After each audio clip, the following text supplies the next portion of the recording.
Now let's look at spring combination. There can be two spring combinations. You can have springs in series and you can have springs in parallel.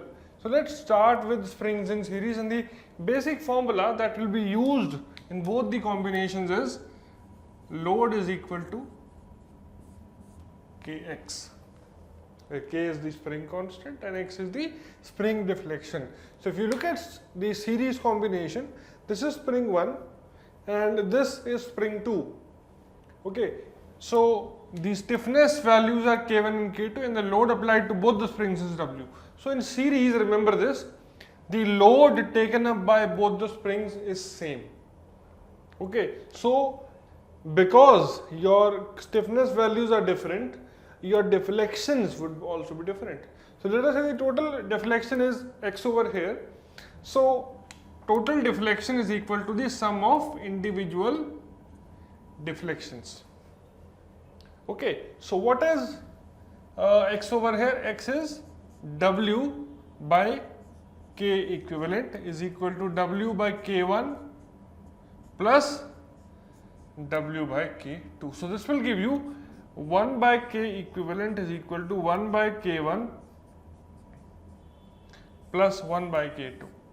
So what do we understand by this? So if I remove these two springs and replace with just one spring, the stiffness of that one spring would be K equivalent. So from here I can find out K equivalent, which will equal to be K1 into K2 by K1 plus K2. So this is what will be the value for K equivalent. Okay, so I can just replace this with a single spring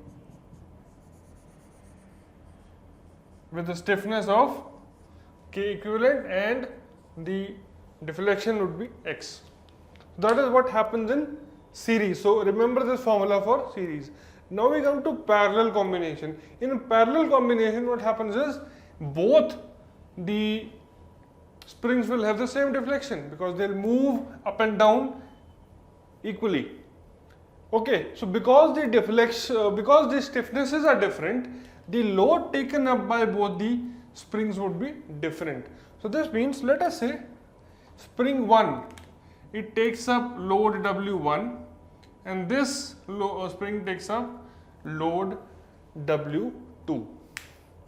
And from here I will get W is equal to W1 plus W2.